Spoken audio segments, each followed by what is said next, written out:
dal and vindaloo. Once upon a time, Indian cuisine in the UK was regarded as a greasy, unhealthy, yet delicious go-to food after a long night out. When you mention curry, there'd be all these images of takeaway pots with drabs of oil floating around. But not anymore. Indian cuisine has gradually defined itself in the category of fine dining, as well as displaying a range of super healthy options. I'm going on a journey to get a taste of this healthier and more promising future of Indian cuisine. But before that, let's look at a brief history of Indian cuisine in the UK. Did you know that although curry is an Indian dish modified with British tastes, it's so popular that it contributes more than 5 billion to the British economy? But how has it become so popular today? So much that there's a National Curry Week celebrated every year in October. In the 1940s and 1950s, most major Indian restaurants in London employed ex-seamen from Bangladesh, and many of these seamen aspired to open a restaurant of their own. And then after the Second World War, they brought bombed-out chippies and cafes selling curry and rice alongside fish, pies and chips. They stayed open till 11 p.m. to catch the after-pub trade. Eating hot curry after a night out in the pub then became a tradition, so to speak. As customers became increasingly fond of curry, these restaurants discarded British dishes and turned into inexpensive Indian takeaways and eateries. This option then became quite popular after a long night out. And then the surge of Indian cuisine increased drastically after 1971, when there was an influx of Bangladeshi immigrants coming to Britain. Many entered the catering business because it's really what they knew and loved so much. But then, what and who really helped to get it to the Michelin star level in the UK? It really is thanks to the pioneers of Indian cuisine that curries have developed and moved from the takeaway curry houses to the world of the elite, fine dining and perfect presentations on a plate, of course. Mother Jeffrey first introduced the West to the delights of Indian food almost 40 years ago and is an authority on Indian cooking. She's recognised for bringing Indian cuisine to the Western Hemisphere with her debut cookbook, An Invitation to Indian Cooking, which was, by the way, inducted into the James Beard Foundation's Cookbook and Hall of Fame in 2006. So she's written over a dozen cookbooks and appeared on several related television programmes, the most notable of which was Mother Jeffrey's Indian Cookery, which premiered in the UK in 1982. Now, over the years, a number of other chefs have helped to bring this Eastern flavour to the UK, defining British Asian cuisine. Vinit Bhatia from Mumbai, who had a drive to elevate Indian cuisine, opened Zeka in London back in 1999 and 2001, who became the joint first Indian restaurant in London to win a Michelin star. Since then, he's been making waves out there with his restaurant Rasoi in London's plush area of Sloane Square, which has also gained a Michelin star. Atul Kochhar, the founder of Benares, as well as a number of other chefs, trained in the Oberoi Hotel Group in New Delhi, India, before embarking on his mission to bring authentic Indian cuisine to the UK, Benares in Mayfair, London. Benares has a fine, diverse menu which truly reflects his passion for food from India. Rohit Ghai is also a hot name out there when it comes to Indian chefs, making some serious waves in the UK and worldwide soon. Originally from Punjab in the north of India, Rohit attributes his love of cooking, like so many chefs, to his mother, who would prepare simple yet expertly balanced dishes at home. It's this homegrown element which he too has successfully integrated into modern day England. Now, when it comes to South Indian chefs who've truly made a difference, thus Sreedharan has certainly catapulted that whole movement. He's brought the most delicious South Indian cuisine to the heart of UK since 1994. This chef has been mentioned all over the BBC, has won a number of awards and is renowned for bringing home cooking cuisine to the Western world. This has been the journey of an award-winning chef, food philosopher and self-made social entrepreneur from India to London, promoting health and well-being with food mindfulness. I'm at Sreedharan's renowned restaurant Rasa in London, and I'm super excited to be here, and also going to chat with the founder, Sreedharan, about his food journey, how he successfully integrated dishes from Kerala and his hometown of Cochin into the British culture. Now, what I love so much about Rasa is that it was born out of childhood memories of the owner. I really want to know all about how these dishes began and how this owner is able to integrate food mindfulness into his cuisine. Here's one of Das's books, The New Tastes of India, over 100 vibrant vegetarian recipes from southern India. Jamie Oliver here, as you can see, is also referred to as a really wicked book, so hey, it's definitely worth checking out. I sure will be. We have Fresh Flavors of India. Just check out that cover. Doesn't it look so mouthwatering? Jamie Oliver again has said, The bloke's a complete genius. Now, I can't wait to find out what genius is all about thus, but we're going to find out today. I'm Sreedharan. I come from Kerala in South India. And I came to this country about 32 years ago. My business, Rasa, is just past 25 years. And just like a lot of other chefs and restaurant operators, I started and I brought real Indian food to this country. I left home when I was 19. My reason was to discover my role in life, my destiny. But my journey was very different. I wanted to explore myself. I felt I have brought something to this world. I needed to find how I can unleash, bring out what I have in my head. I was actually trained as an accountant. And as an accountant, my initial ambition, I thought that I would become a bigger accountant, chartered accountant, pursue a career in finance. But food came to my rescue many times during my journey. I went through different phases of life because I left home with nothing. I was stranded in cities. I thought I ended up in food, and it became my passion. And then, what is food? I wanted to understand. I saw the commercial exploitation of cooking in cities, especially in London, because Indian food, by the time I arrived, it was a time of curry exploding. It was like you could have seen curry house every corner in high streets. Like food has just like Indian food, there's a lot of cultural relationship. There is a lot of love that goes into food. And also food is your individuality. It's an emotional kind of journey that you go through when you're making a dish. Like a mother starts making a dish for the baby. She applies a lot of love into it. And eventually when the dish turns out into something unique, even she didn't know how she made it. When I faced with this very mediocre, sometimes very bad Indian food in this country, for me, more than the challenge, it was my dream. And I remember talking to a lot of industry people, how we can revive or how we can bring the best of India. And many people said, oh, you can't make mother's food at home in the restaurant. And I thought, that's not right. Because what I learned from my mother is extraction of flavors is in silence, and when you apply love, it happens. And a mother makes that effort. That's why you relate that mostly with mothers. But when it comes to a commercial chef or somebody cooks food, their idea is only to make food to make money. So they don't make that effort. So I tried to be like a mother. I cooked like a mother and behaved like a mother when you serve. It's like when people are sitting and eating, I go around them and sometimes I hide and watch.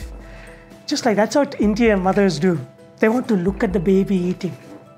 And the attachment we created, why people love rasa so much. And it became like a lifestyle food for them.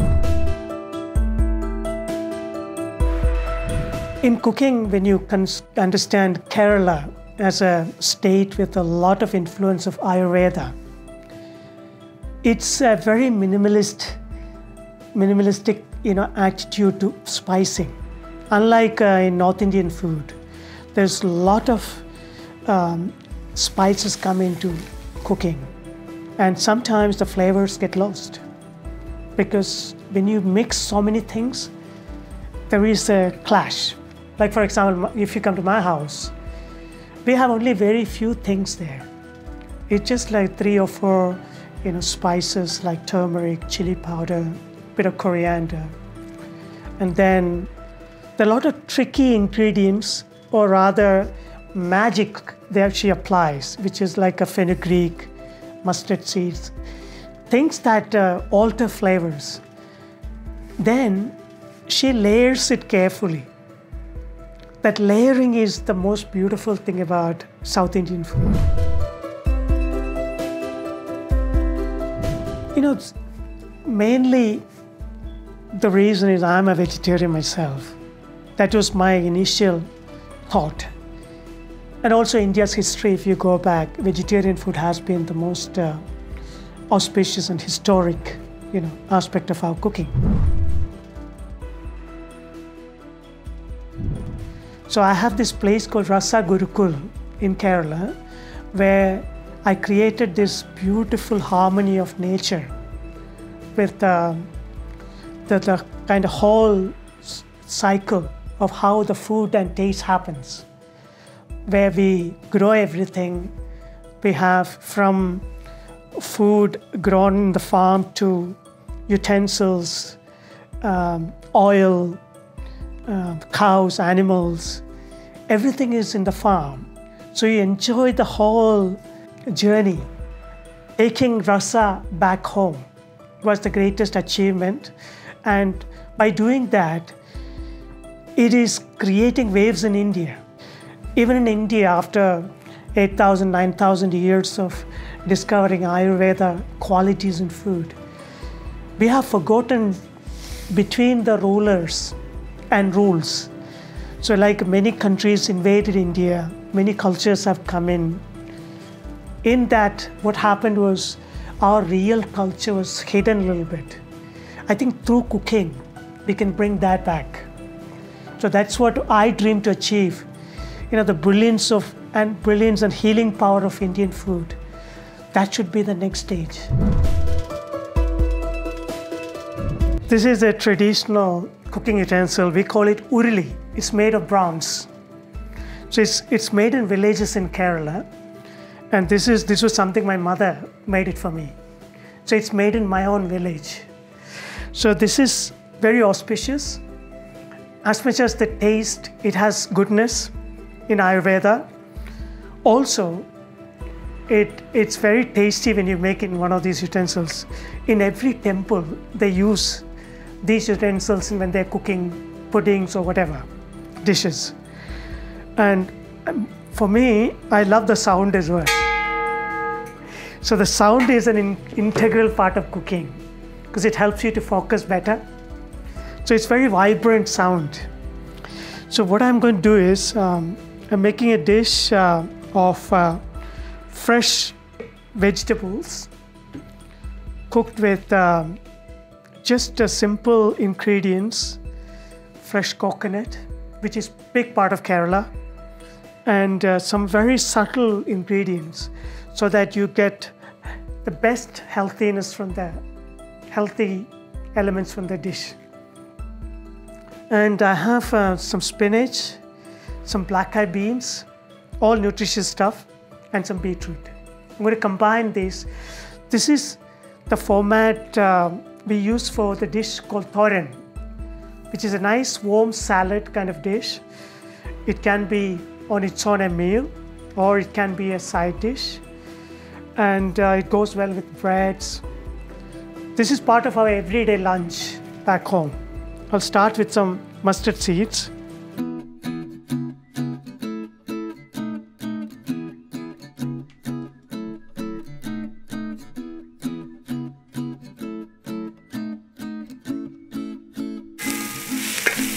What I feel interesting is curry leaves doesn't interfere with other flavors. Unlike coriander, if you add more, you only taste the coriander flavor.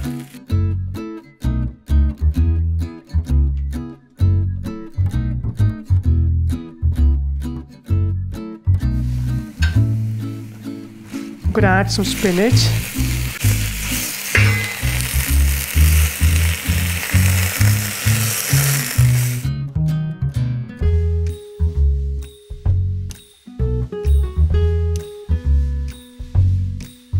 Just coconut.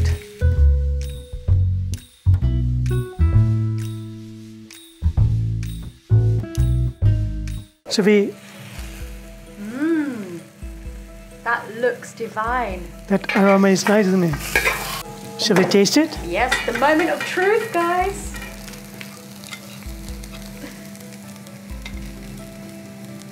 Wow. This is the moment of truth. I am super excited to be trying this South Indian salad, cooked salad. Here we go.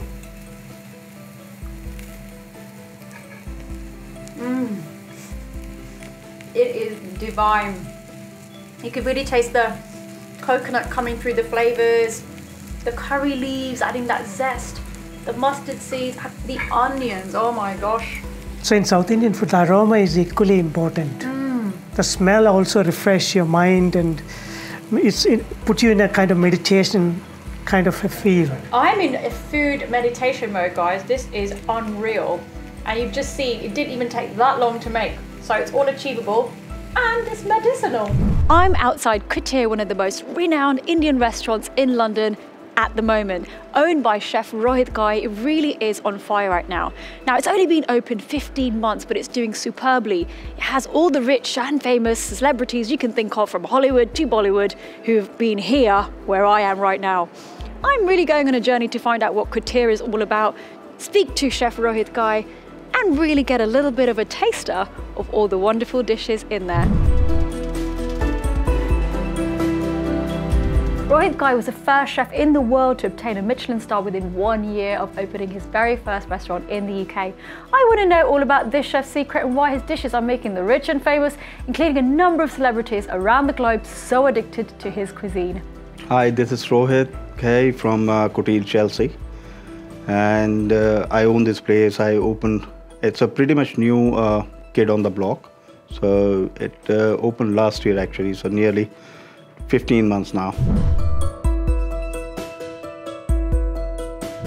Actually, always try to do something, unique and new stuff into London market. So earlier I've done a couple of restaurants in Mayfair, based in Mayfair from last 12 years. So as per my understanding, Mayfair is oversaturated with Indian restaurants. So that's why we was very keen to do something different and unique. And of course, the location makes a completely different impact. And we was looking for something, a different residential side, something, prime location. So it's in townhouse area. And of course, this property got converted in commercial a couple of years ago. So we found the idea, we come up with, we have done luxury lodges when we used to work for big hotels in India, Taj and Oberoi's. So the idea basically came up from our previous ventures, which we have done in India.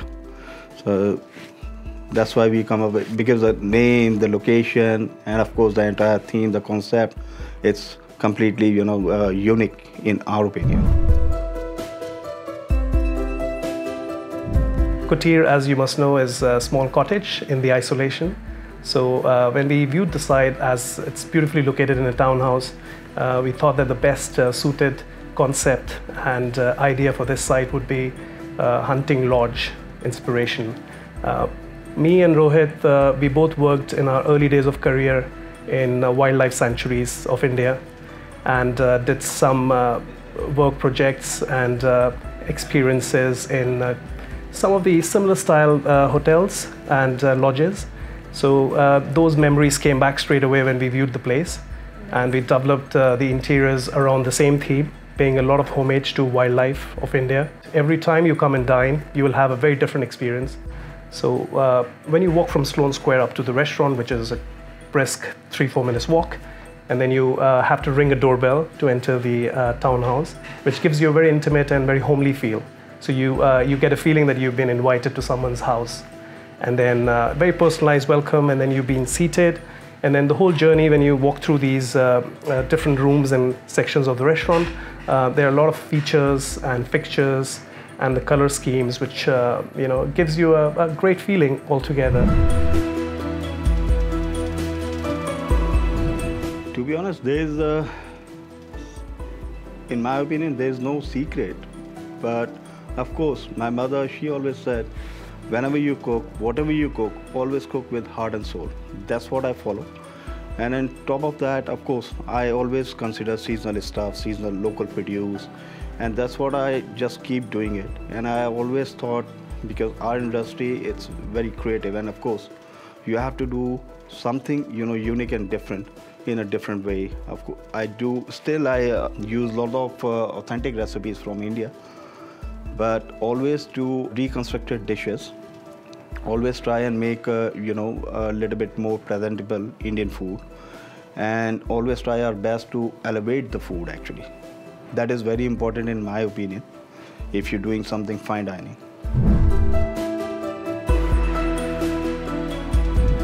Indian food, I think it's very popular. It's not about in Europe. I think worldwide is very popular because of the flavors.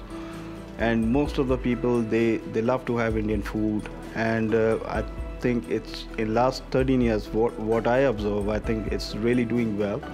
And I've done so many places, especially in UK itself, in London I would say. So all the places still they are doing well, and people, there's a high demand for Indian food. And of course, if the chefs they keep doing it, new innovation and creativity with local produce, then it will be a good future for Indian food anyway. Because when I came to this country, I saw so many different ingredients. Because in India, a long time back, we used to have imported ingredients once a week. And of course, there will be some restrictions and limitation as well. They were very expensive. But when I came over, I saw thousands of different ingredients which I never heard of it. Here in Europe, you will see a lot of varieties of birds, meats, animals, a lot of vegetables. So that is also a plus point for Indian cuisine, where you can replicate new dishes. Actually, nowadays people are very concerned about the health, and of course we have to be ready with different options. Like recently I saw a couple of dietary requirements, and big incidents happened earlier. So in terms of serving fine dining, you have to look after your clients and of course their dietary requirements as well. So we have all the options open, like we do gluten-free dishes as well, we do dairy-free. Recently I launched a vegan menu as well at Couture. And we always try and cut down extra oil, extra fat, and we trying our best to make it wherever it's possible to our food healthier side. Indian food has a very bright future, to be very honest, because people, they loved it, and it's all about Indian flavors. And people, you have to be on your toes. You have to create some innovations. Even there is a high demand of Indian food always. So I've had the luck of working in various parts of London and very highly acclaimed top Indian restaurants, so to say, historically of London. So I've seen a big drift in the trends in a positive way, and all the compliments goes to the legendary chefs who have brought the Indian cuisine to a different platform, which is respected highly. So lately what we have seen is, again, a lot of Middle Eastern travelers. They frequent to Indian restaurants, and they somehow feel that Indian cuisine is so close to them culturally as it is back home for them, that they thrive to have some really good Indian food when they're in London. Michelin has helped bring the Indian cuisine to a different level altogether. So the trends have very positively changed towards Indian cuisine being accepted widely and to be as one of the dining out options, which wasn't the case probably a few years ago. And there are more and more new concepts coming out. Very excited because I'm about to dig into the rest of this paneer dish over here. So here goes. As you can see, cooked really nicely down to tea, perfect paneer, marinated in a number of sauces with mango paste as well as beetroot paste. So the texture is divine, but it's also quite light and frothy at the same time. It's not so overwhelming like a lot of paneer that you tend to have, which feels heavy. I just love the combination of all the flavors and the cabbage on the top. So what I love so much about Couture is the focus on innovating dishes. It's never the same, and that just brings people to come back more and more. So, what an amazing restaurant. Katir is amazing. So I got a chance to really taste some of the finest dishes in there right now. The menu keeps changing and Rohit Ghai is on fire. In a nutshell, what is the future of Brit Indian cuisine? It's done superbly and it really has journeyed amazingly from the 1970s to where it is today. I think it's thriving and it really has the most bright future possible. And I won't be surprised that there'll be more restaurants opening in the next decade.